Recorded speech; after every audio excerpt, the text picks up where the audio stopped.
Hello students, तो ये हमारा मैट्रिक्स मल्टीप्लिकेशन का सेकेंड लेक्चर है। लास्ट वाले लेक्चर में हमने स्क्वायर मैट्रिक्स को एक सेम ऑर्डर की स्क्वायर मैट्रिक्स से मल्टीप्लाई किया था।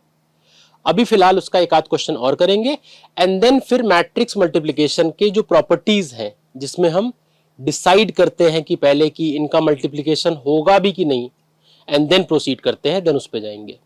ठीक है, तो अभी पहले एक क्वेश्चन कर लेते हैं, छोटा सा इसमें कॉन्सेप्ट बताना है। देखो जैसे यहाँ पे है क्या, यहां पर एक फंक्शन दिया है, एक एफ एक्स इक्वल्स टू, ये फंक्शन है f x is equals to, ठीक, x square minus 4x minus 6, ये एक फंक्शन है। ठीक, और फिर कह रहा है कि ए अगर ये है, अगर ए हमारी एक मैट्रिक्स है तो हमें एफ ए फाइंड करना है। हमें ये फाइंड करना है कि अगर हम मैट्रिक्स ए को यहां एक्स की जगह रख दे तो आंसर क्या आएगा, मतलब हमें एफ ए निकालना है, एफ ए। ठीक है, अब याद ये रखना है कि अगर किसी इक्वेशन में हम वेरिएबल एक्स की जगह पर कोई मैट्रिक्स सब्स्टिट्यूट करते हैं, ठीक है, और उस इक्वेशन में कहीं पर कोई नंबर अकेला है, उसके साथ कुछ नहीं है मैट्रिक्स, जैसे यहाँ पे 6 के साथ कुछ नहीं है, तो ये याद रखना है कि जैसे ही हम x की जगह मैट्रिक्स पुट करेंगे, जैसे यहां पे क्या किया, एक्स स्क्वायर, तो ए स्क्वायर माइनस 4a, ठीक है, यहां पे एक्स स्क्वायर था, एक्स की जगह ए रख दिया, मैट्रिक्स ए, तो ए का स्क्वायर माइनस 4a माइनस 6 जो कि अकेला नंबर है, उसके साथ ऑटोमेटिकली अपने आप वहां पर आइडेंटिटी मैट्रिक्स आई लग जाएगा। ठीक है, तो यहां पर खुद से हमें आई लगा लेना है। यह बात समझ में आई? जैसे ही किसी इक्वेशन में हम वेरिएबल एक्स की जगह पर एक मैट्रिक्स की वैल्यू सब्स्टिट्यूट करते हैं, हमें यह ध्यान रखना है कि जैसे ही मैट्रिक्स सब्स्टिट्यूट करेंगे अपने आप वहां पर क्या हो जाएगा, आइडेंटिटी मैट्रिक्स लग जाएगी, आई लग जाएगा, यूनिट मैट्रिक्स, किसके साथ, उस टर्म में जहां पर नंबर अकेला है, उसके साथ कोई और मैट्रिक्स नहीं है। ठीक है, तो यहां पे 6 था तो अपने आप यहां पे आई लग जाएगा, तो ये 6i हो जाएगा। समझ में आई ये बात? अब सॉल्व करें इसको, तो यहां पे क्या निकालना है, ए स्क्वायर, तो ए स्क्वायर मतलब मैट्रिक्स ए को 2 बार लिख लें, तो क्या हो जाएगा 1 2 0 1, और फिर मैट्रिक्स ए लिखेंगे तो 1 2 0 1। ठीक है, इसके बाद क्या है, माइनस 4a, तो मतलब माइनस 4a, ए फिर वही मैट्रिक्स है, ए क्या हो जाएगा 1 2 0 1, और फिर क्या है माइनस 6i, तो इसका मतलब माइनस 6i, आई क्या है 1 0 0 1। ठीक है, क्लियर है ये? सॉल्व करें इसको, तो पहले मल्टीप्लाई कर ले, मल्टीप्लाई करेंगे 1 इंटू 1 1 प्लस 2 इंटू 0 0, तो इसका मतलब फाइनली 1 आ जाएगा, 1 प्लस 0 कितना आएगा 1, फिर 1 इंटू 2 2 प्लस 2 इंटू 1 2, तो फिर से बता रहे 1 इंटू 2 2 आएगा, प्लस 2 इंटू 1 2 आएगा, तो 2 प्लस 2 4। यहां पर हम एडिशन वाला पार्ट शो नहीं कर रहे, एक स्टेप स्किप कर रहे हैं, सीधे ऐड करके आंसर निकाल दे रहे हैं।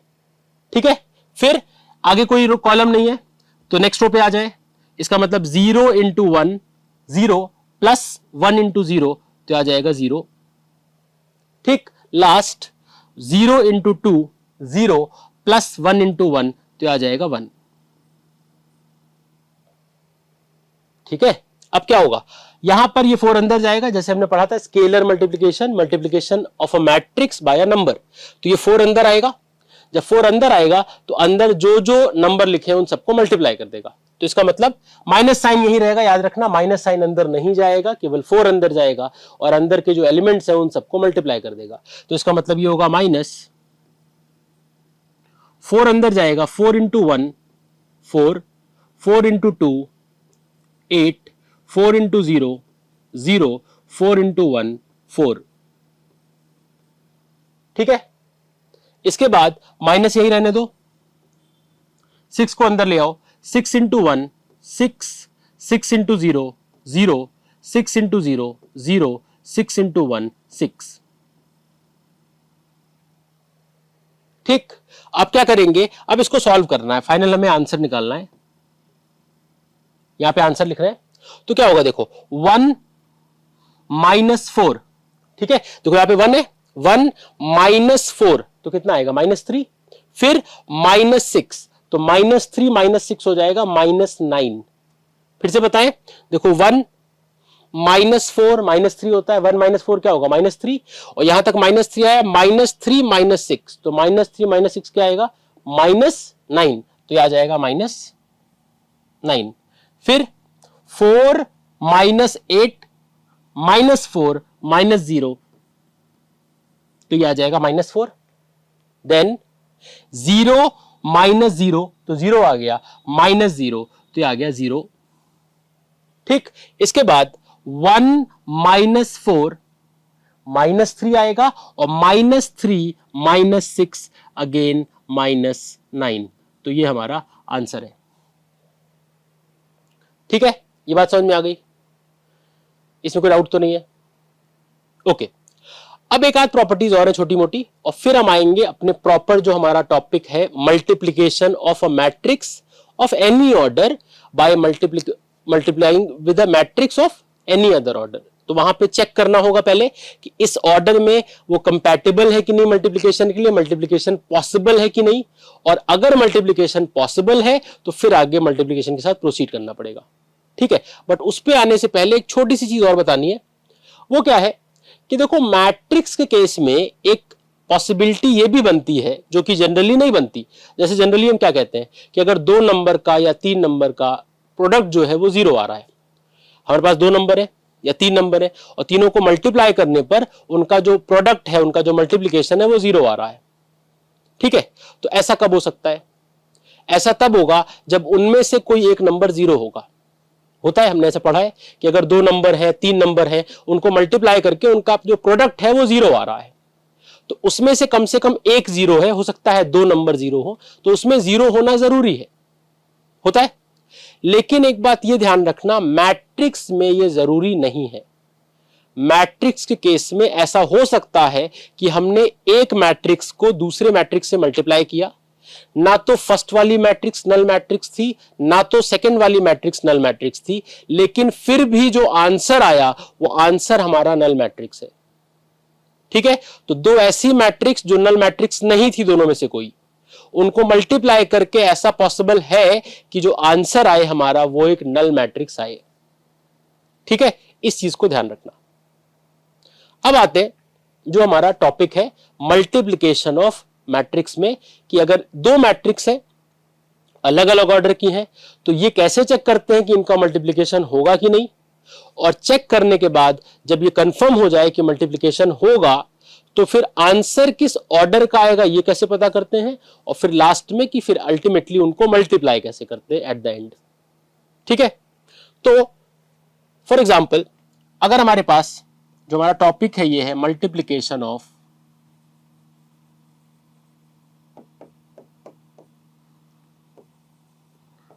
मैट्रिसेस। ठीक, अब देखो मान लेते हैं मेरे पास एक ये मैट्रिक्स है, इसका ऑर्डर m इंटू n है। ठीक है, जो फर्स्ट मैट्रिक्स लिखी है। मेरे पास सेकेंड मैट्रिक्स है, इसका ऑर्डर p इंटू क्यू है, और हमें इन दोनों को मल्टीप्लाई करना है। ठीक, अब ये सेम ऑर्डर की स्क्वायर मैट्रिक्स नहीं है, कोई भी मैट्रिक्स हो सकती है, रेक्टेंगुलर हो सकती है, स्क्वायर हो सकती है, कुछ भी ऑर्डर हो सकता है। तो ऐसे केस में सबसे पहले हमें चेक करना होता है कि मल्टीप्लिकेशन इनका पॉसिबल है या नहीं पॉसिबल है। ठीक है, ये चेक कैसे करते हैं? देखो, चेक करने का रूल ये है कि जो फर्स्ट वाली मैट्रिक्स है, मतलब जिस मैट्रिक्स को हमने पहले लिखा है, जो कि ये वाली मैट्रिक्स है, उसका जो नंबर ऑफ कॉलम्स है, मतलब n है ये। ठीक है, और जो सेकेंड मैट्रिक्स लिखी है उसका जो नंबर ऑफ रो है, मतलब ये दोनों सेम होने चाहिए। मतलब ये n जो है वो p के बराबर होना चाहिए, तभी मल्टीप्लिकेशन पॉसिबल होगा, अदरवाइज नहीं होगा। ठीक है, तो इस चीज को अगर लिखेंगे तो कैसे लिखेंगे, हम ये लिखेंगे number of columns in first matrix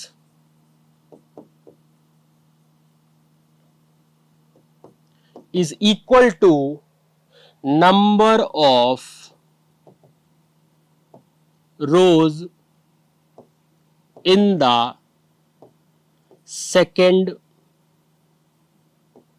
matrix।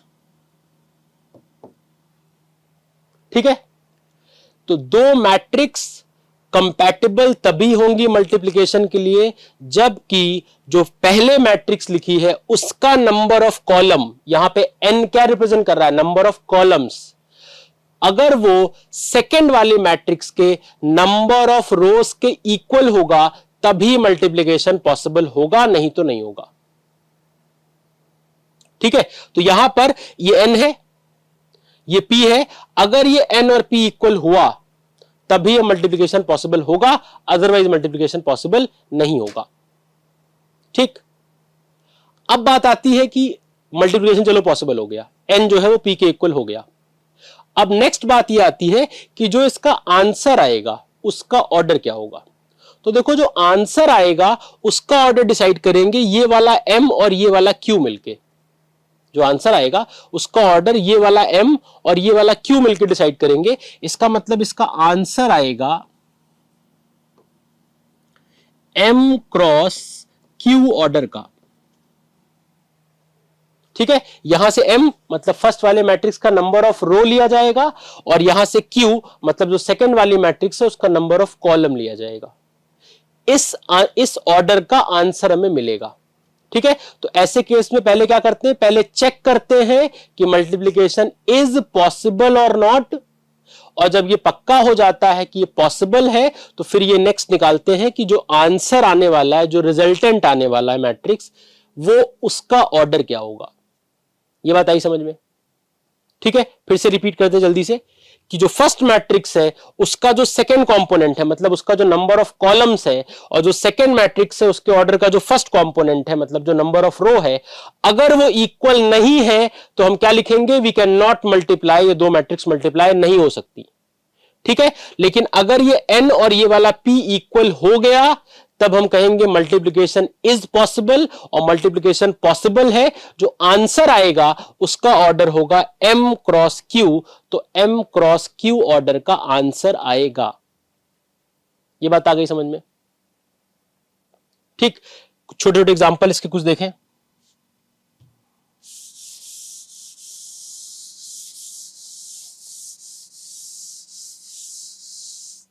जैसे अगर मैंने एक मैट्रिक्स ये लिखी और मैंने मान लिया ऑर्डर इसका 2 into 3 है, नंबर्स नहीं लिख रहे, मान लेते ये एक मैट्रिक्स है और एक मैट्रिक्स ये है, स्क्वायर मैट्रिक्स है, ऑर्डर इसका 2 into 2 है। ठीक, और हमसे बोला गया इनको मल्टीप्लाई करो। तो देखो सीधी सी बात है, ये वाला जो नंबर 3 है, number of column first matrix का, वो सेकेंड वाले मैट्रिक्स के नंबर ऑफ रो के इक्वल नहीं है, मतलब ये 3 इस 2 के इक्वल नहीं है, तो हम क्या बोलेंगे, we can not multiply, question खत्म। These matrices cannot be multiplied, question खत्म हो गया। ठीक, बट यहां इंटरेस्टिंग बात यह है कि अगर यही दो मैट्रिक्स उल्टा दी होती, मतलब ये पहले लिखा होता और ये वाली मैट्रिक्स बाद में लिखी होती, मतलब ये वाली जो मैट्रिक्स है वो पहले लिखी होती, अगर ऐसे होता, ठीक, पहले ये वाली मैट्रिक्स जो बाद में लिखी है वो पहले लिखी है, और ये वाली मैट्रिक्स इधर लिखी होती, मतलब ऐसे होता। अब चेक करो, अब हो जाएगा मल्टीप्लाई। हम ये नहीं कह रहे कि मल्टीप्लाई हम उल्टा कर सकते हैं, मल्टीप्लाई करने के लिए प्रॉपर्टी बता रहे, रूल बता रहे हैं, हम उल्टा नहीं कर सकते, वो हमारे पास अथॉरिटी नहीं है कि अगर ए पहले लिखा है बी बाद में लिखा है, हम बी को पहले ए को बाद में नहीं लिख सकते। बता ये रहे हैं कि मल्टीप्लिकेशन कब होता है कब नहीं होता है। जैसे अगर ये ऐसा क्वेश्चन लिखकर आता है जहां ए पहले लिखा है बी बाद में लिखा है ऐसे, तो यहां पर ये 3 2 से मैच नहीं हो रहा है, तो क्वेश्चन खत्म, हम क्या लिखेंगे, वी कैन नॉट मल्टीप्लाई, बात खत्म।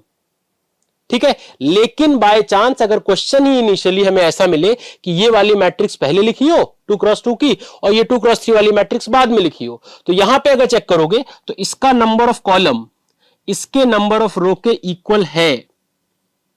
ठीक है, फर्स्ट मैट्रिक्स का number of column second matrix के नंबर ऑफ रो के इक्वल है, ये वाला 2:2 के इक्वल है, तो इसका मल्टीप्लीकेशन पॉसिबल होगा। ठीक है, अब बात आती है जो आंसर आएगा उसका ऑर्डर क्या होगा। तो जो आंसर आएगा उसका ऑर्डर कैसे डिसाइड करेंगे, देखो ये 2 और 2 सेम हो गए तो पॉसिबल हो गया मल्टीप्लीकेशन। अब यहां पर इसका जो फर्स्ट कंपोनेंट है, मतलब यहां का जो नंबर ऑफ रो है जो कि 2 है, और यहां का जो नंबर ऑफ कॉलम है जो कि 3 है, ये दोनों मिलके आंसर का ऑर्डर डिसाइड करते हैं। यहां से ये वाला 2 और यहां से ये वाला 3, इसका मतलब जो आंसर आएगा, जो रिजल्ट आएगा, उसका ऑर्डर होगा 2x3। ये बात समझ में आ गई? क्लियर? अब इस पे कुछ क्वेश्चंस करते हैं। जैसे पहला क्वेश्चन ये है, देखो क्वेश्चन क्या कह रहा है, फाइंड x एंड y, और हमें ये मैट्रिक्स है, ये एक मैट्रिक्स है, और प्लस आगे कुछ चीजें और दी, स्केलर मल्टीप्लिकेशन भी है, एडिशन भी है। ठीक, तो अभी हम पहले क्या करेंगे, पहले हमारे पास ये दो मैट्रिक्स है जहां इनको मल्टीप्लाई करना है। यहां पे इस वाले पार्ट में मैट्रिक्स मल्टीप्लिकेशन है, इतने पार्ट में। ठीक, और ध्यान से देखो तो ये दोनों स्क्वायर मैट्रिक्स सेम ऑर्डर की नहीं है। तो अगर ये स्क्वायर मैट्रिक्स सेम ऑर्डर की नहीं है तो मल्टीप्लाई करने से पहले चेक करना पड़ेगा कि मल्टीप्लिकेशन पॉसिबल है भी कि पॉसिबल ही नहीं है। पहले चेक करेंगे देन मल्टीप्लाई करेंगे, राइट। तो यहां पे क्या करेंगे, फर्स्ट मैट्रिक्स हमने लिखी -2 0 3 1। ठीक, दूसरी मैट्रिक्स है -1 और 2x। ठीक, अब आगे वाले भी कॉपी कर लेते हैं। तो 3 -2 1 प्लस 2 y एंड 3। ठीक है, अब एक चीज देखो, यहां पर ये वाली जो मैट्रिक्स है इसका ऑर्डर क्या है। भाई पहले हमें चेक करना पड़ेगा ना कि इनका मल्टीप्लिकेशन पॉसिबल है भी कि नहीं। जब ये पक्का हो जाएगा कि पॉसिबल है तब आगे मल्टीप्लाई करेंगे। तो अगर ये वाली जो मैट्रिक्स है इसका ऑर्डर देखें तो इसका ऑर्डर क्या है, इसका ऑर्डर है 2 × 2 है। और ये जो सेकंड वाली मैट्रिक्स है ये वाली, देखो इसमें ऑर्डर कैसे दिखाए, दो रो है, देखो first row second row, first row second row, column एक ही है, सिंगल कॉलम। ऑर्डर क्या होता है, number of row into number of column, मतलब 2 × 1। ठीक है, तो ये वाली जो मैट्रिक्स है इसमें देखो दो रो है, फर्स्ट रो सेकंड रो, तो नंबर ऑफ रो 2, कॉलम भी दो है, फर्स्ट कॉलम सेकंड कॉलम, तो नंबर ऑफ कॉलम भी 2। ठीक, तो इसका जो ऑर्डर है वो कितना है, 2x2। ये जो सेकंड मैट्रिक्स है इसमें देखो एक कॉलम है, ये सिंगल कॉलम है, तो कॉलम 1 है, रो 2 है, first row and second row, तो 2x1। अब पहले चेक करना है मल्टीप्लिकेशन पॉसिबल होगा या नहीं होगा। तो यहां पे अगर चेक करो तो इसका जो नंबर ऑफ कॉलम्स है मतलब 2, वो इसके नंबर ऑफ रो 2 के बराबर है। तो मतलब यहां पे मल्टीप्लिकेशन इज पॉसिबल। अब बात आती है इनका जो रिजल्ट आएगा, जो आंसर आएगा, उसका ऑर्डर क्या होगा। तो जो आंसर आएगा उसका ऑर्डर ये दोनों मिलकर डिसाइड करते हैं, 2 × 1, तो 2x1 ऑर्डर का रिजल्ट आएगा। मल्टीप्लाई करते हैं, अब देखो मल्टीप्लाई कैसे करेंगे। ये लिखा हमने यहां से फर्स्ट रो लिया और यहां से कॉलम लिया, ऐसे। ठीक, क्या करेंगे, -2 × -1, तो -2 × -1 प्लस, फिर यहां से आगे बढ़ेंगे तो अगला एलिमेंट 0 है, यहां से आगे बढ़ेंगे अगला एलिमेंट 2x है। ठीक है, तो 0 × 2x, तो प्लस 0 × 2x। ठीक, क्लोज क्यों कर दिया, क्योंकि आगे फर्दर कॉलम है ही नहीं। तो इस मैट्रिक्स में जब आगे कोई कॉलम नहीं है तो कॉलम तो हम चेंज कर नहीं सकते, तो अब हम सीधे रो चेंज करेंगे। तो रो चेंज करेंगे तो इसका मतलब इसके बाद अब आ जाएंगे नीचे वाली रो पे, मतलब हम आ जाएंगे यहां पर।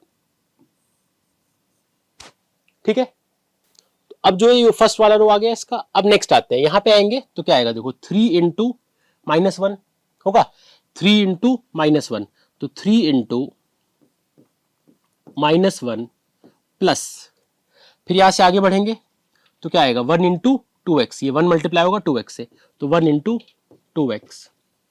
ठीक, क्लियर है। इसके बाद ये जो 3 है ये अंदर आएगा, स्केलर मल्टीप्लिकेशन हो रहा है, यहाँ पे प्लस साइन बाहर ही रहेगा, जो 3 नंबर है वो अंदर आएगा और अंदर जितने भी नंबर है एलिमेंट्स है उनको मल्टीप्लाई करेगा। तो जब ये अंदर जाएगा तो प्लस, ठीक, 3 इंटू 2 तो -6 and 3 into 1 3 is equal to, फिर यहां से जब 2 अंदर आएगा तो 2 into Y 2y and 2 into 3 ये आ जाएगा 6। ठीक है, अब इसको सॉल्व करें, थोड़ा एक स्टेप और सॉल्व कर ले, तो यहां पे देखो क्या आएगा। अच्छा ये चीज ध्यान रखना, ये जो मैट्रिक्स है इसका ऑर्डर क्या है, इसका ऑर्डर है 2 इंटू 1। ठीक है, 2 इंटू 1 ऑर्डर की है मैट्रिक्स ये। इसका मतलब ये है कि यहां पे रो 2 है लेकिन कॉलम एक ही है, ये पूरा सिंगल नंबर है, बीच में प्लस साइन रहेगा। कई बार बच्चे प्लस साइन भूल जाते हैं, सोचते हैं ये एक नंबर है, ये एक है, ये थर्ड है, ये फोर्थ है, जो कि नहीं है। ठीक है, ध्यान रखना बीच में प्लस साइन है, मतलब ये पूरा एक टर्म है, और उसी तरह ये नीचे वाला पूरा भी एक सिंगल टर्म है। ठीक, तो यहां पे क्या आएगा देखो, -2 इंटू -1 तो ये आ जाएगा 2, और 0 इंटू 2x, तो 0 को किसी से भी मल्टीप्लाई कर दो 0 आ जाता है, तो मतलब ये टर्म तो 0 हो गया, और ये -2 इंटू -1 हो गया 2, तो यहां पे आ गया 2। नीचे क्या आएगा, 3 इंटू -1 -3 प्लस 2x। ठीक, plus -6 is equal to 2y and 6। ठीक है, क्लियर है। अच्छा अब क्या करना है, अब ये कह रहा है इसमें इसको ऐड करना है, इन दोनों को ऐड करना है, इनका जो सम आएगा वो इससे कंपेयर करना है। तो अगर ऐड करें तो देखो ये क्या है, 2 प्लस -6, 2 प्लस -6 तो ये आएगा -4 आएगा। देखो यहां पर 2 है प्लस -6, तो 2 प्लस -6, प्लस माइनस माइनस होता है, 2 -6 क्या आएगा -4, और नीचे -3 प्लस 2x और +3, तो ये माइनस का 3 और आगे आएगा प्लस का 3, तो प्लस का 3 माइनस का 3 कट जाएगा, तो बेसिकली यहां सिर्फ 2x बचेगा, तो यहां पे बचेगा 2x, तो 4 नीचे बचा 2x। ठीक, तो अब देखो ये मैट्रिक्स बिल्कुल वैसी हो गई जिस ऑर्डर की मैट्रिक्स होनी चाहिए थी, 2 क्रॉस 1 ऑर्डर की, मतलब ऑर्डर पहले भी वही था, वो देख के खाली ब्रॉड लग रही थी, बड़ी सी लग रही थी।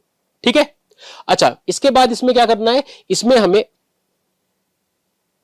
ये मैट्रिक्स ऐड करनी है, -6 और 3, और इधर क्या है 2y और 6, तो यहां पर प्लस, सॉरी ऐड कर दिया है हमने, हाँ ऐड कर दिया है हमने, कंपेयर करना है बस अब, तो इसका मतलब 2y और 6 से हमें कंपेयर कर देना है, तो ये हटा दो, इक्वल टू 2y एंड ये हो जाएगा 6। अब हमें इसको कंपेयर करना है। अच्छा कंपेयर करने के बारे में हमने पहले पढ़ा था कि दो मैट्रिक्स को कंपेयर तभी कर सकते हैं जब दोनों का ऑर्डर सेम हो, और अगर उसमें कोई नोन एलिमेंट्स हो, न्यूमेरिकल वैल्यू हो, तो मैच करनी चाहिए। तो यहां पे न्यूमेरिकल वैल्यू तो कोई एग्जैक्ट दोनों तरफ है नहीं कि मैच कराना है, ऑर्डर सेम है, इसका ऑर्डर भी 2 इंटू 1 है, इसका ऑर्डर भी 2 इंटू 1 है, हमें दोनों को कंपेयर करना है और एक्स वाई की वैल्यू निकालनी है। तो यहां पे जहां 4 है माइनस यहां पे 2y है, तो क्या हो जाएगा -4 इक्वल्स टू 2y। ठीक, यहां से अगर हम 2 को अपॉन में ले आए तो -4 अपॉन 2 इक्वल्स टू y, तो y आ जाएगा -2। ठीक है, और ऐसे ही यहां पर है 2x equals to 6, 2x is equal to 6, यहां से अगर 2 को अपॉन में भेज दे तो x की वैल्यू आएगी 6 अपॉन 2, जो कि कैंसिल होके आ जाएगा 3, तो x की वैल्यू आ गई 3। हमसे क्वेश्चन में यही पूछा था, find the values of x and y, तो हमारा x 3 आ रहा है, y -2 आ रहा है। ठीक, अच्छा इस क्वेश्चन में एक चीज नोटिस करो, ये क्वेश्चन बोर्ड में 2-3 बार आ चुका है, बड़ा इंपॉर्टेंट क्वेश्चन है।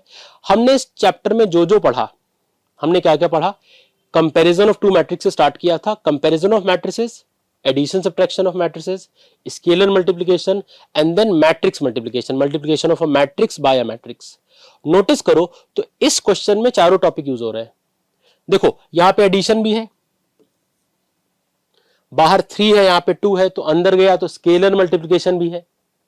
ठीक, एडिशन हो गया, स्केलर मल्टीप्लिकेशन हो गया। यहां पे दो मैट्रिक्स को हमने मल्टीप्लाई भी किया है, तो मैट्रिक्स मल्टीप्लिकेशन भी है, वो भी पहले चेक किया कि मल्टीप्लाई होगा कि नहीं, फिर मल्टीप्लाई किया। और बाद में लास्ट में जाकर जब फाइनल स्टेप पे हमने दोनों तरफ को कंपेयर करके एक्स वाई की वैल्यू निकाली है। तो मतलब यहां पे सारे टॉपिक कवर हो रहे हैं, एक सिंगल क्वेश्चन में मैट्रिक्स के चारों topic, comparison, addition, matrix multiplication and scalar multiplication cover हो रहा है। इसलिए टॉपिक मतलब ये क्वेश्चन जो है बहुत इंपॉर्टेंट है। ठीक है, तो इस लेक्चर में इतना ही। बाकी फिर हम लोग नेक्स्ट लेक्चर में इसी मैट्रिक्स मल्टीप्लिकेशन का ये जो टॉपिक कर रहे हैं इसके 2-3 क्वेश्चंस और करेंगे। चैप्टर हमारा नेक्स्ट लेक्चर में कंप्लीट हो जाएगा। Thank you.